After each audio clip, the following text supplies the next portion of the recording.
بلوچ لاپتہ افراد کے لواحقین کے ہر درد اور کرب کا گواہ ہے کہ سڑک میں ایسا کوئی مہینہ، ایسا کوئی ہفتہ یا ایسا کوئی دن نہیں گیا جب لاپتہ افراد کی لواحقین نے احتجاج نہیں کیا۔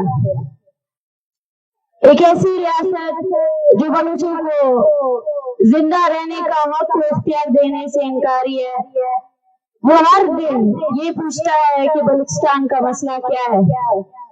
ایک ایسی ریاست جو اپنی بہادری دکھانے کے لیے اور افراد کو جس نے انہیں اس کی سالوں سے اپنے ٹارچر سیلوں میں بند کیا ہے، وہ نوجوان جن کو ان کی ماں نے تکلیفیں برداشت کر کر کے پالا، اپنے منہ سے نوالے بھی نکال کر ان کو دیے، ان والدین نے انہیں ایسے سنبھالا کہ ان کے گھر کا چراغ بڑا ہو کر ان کے لیے کچھ کر سکے۔ ان نوجوان کو یہ بے دردی سے مار کر ان کی لاشیں پھینکتے ہیں اور کہتے ہیں کہ ہم نے بہت بڑا کام کیا ہے، اور کہتے ہیں ہم نے بدلہ لے لیا ہے۔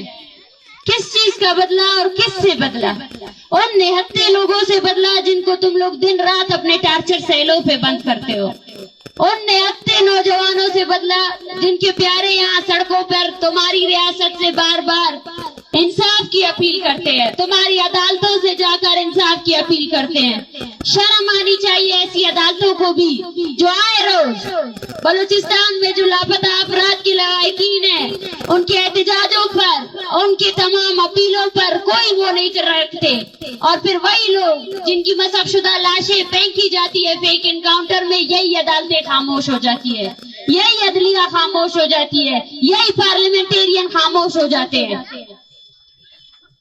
نثار احمد، سعید احمد، فیاض جب تک نہیں، یہ وہ نام ہے جن کا تعلق بلوچستان کے 4 ان گھرانوں سے ہے جو غریب، انتہائی غریب، جن کو پتا بھی نہیں جبری گمشدگی کا مطلب کیا ہے، جن کے بیٹوں کو پہلے جبری گمشدہ کیا گیا، ٹارچر سیلوں میں بند کیا گیا، اس کے بعد ان کی لاشیں پھینکی گئی، اور ظلم اور جبر کی انتہا یہ ہے کہ ان کو ان کی لاشیں دینے سے بھی انکار کیا گیا۔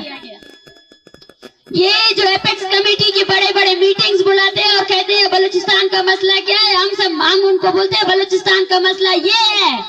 بلوچستان کا مسئلہ آپ لوگوں کی جبر اور انتہائی وہ ہے کہ وہ لوگ جو اپنے پیاروں کے لیے احتجاج کرتے ہیں، آپ ان کی بات سننے کے بجائے ان پر لاٹھیاں برساتے ہیں۔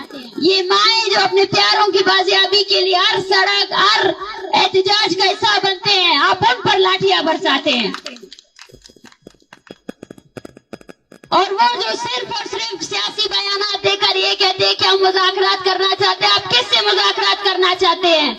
بلوچ آپ سے جینے کا حق مانگ رہا ہے، آپ اس کو وہ جینے کا حق اور اختیار نہیں دے رہے ہیں، تو وہ لوگ جو بندوق اٹھائے کھڑے آپ ان سے مذاکرات کریں گے؟ یہ مذاکرات کے شوشلے چھوڑ دیں اور آئیں اور بات کریں کہ آپ بلوچستان میں بلوچوں کو اپنی عزت اور وقار سے اپنے زمین میں جینے کا حق اور اختیار کیوں نہیں دیتے ہیں؟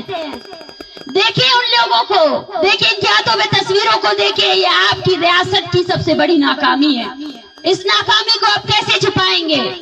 اس ناکامی کو آپ اپنے 5th جنریشن وارفیئر سے چھپائیں گے؟ آپ کبھی نہیں چھپا سکتے ہیں۔ بلوچستان کی زمین میں ایسا کوئی کونا نہیں ہے جس نے لاشیں نہیں اگلی ہو۔ ارے بدبختوں، جاؤ دشت میں دیکھو، لاپتہ افراد کی لاشیں نامعلوم کے طور پر دفن ہوئی ہیں۔ وہ لاشیں جن کو آپ کے لوگ پھینک دیتے ہیں، وہ لاشیں نامعلوم کے طور پر اس دشت و ویرانے میں دفن ہے۔ وہ ہے آپ کا جواب کہ بلوچستان کا مسئلہ کیا ہے۔ اور جب تک اس فیک انکاؤنٹر کو، اس قتل و غارت کو آپ بلوچ کے، پشتون کے، سندھی کے تب تک آپ ختم نہیں کرو گے، تب تک آپ سے کوئی بات چیت نہیں ہو سکتی ہے۔ آپ سے کبھی بھی کوئی بات چیت ہو ہی نہیں سکتی ہے، کیونکہ آپ نے بات چیت کے بدلے صرف اور صرف طاقت آزمائی کی ہے۔ آپ نے بلوچوں کے اتنے بڑے پروٹیسٹ کو بھی، اتنی بڑی راجی مچی کو بھی صرف اور صرف طاقت کے نام پر جو ہے نا کو چلنا چاہا۔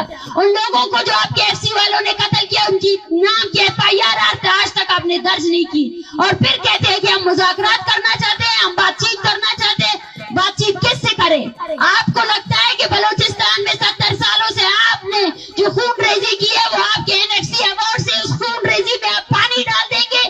بلوچستان کا خون، ہمارے شہیدوں کا خون اتنا گاڑا ہے کہ آپ اس کو کبھی خرید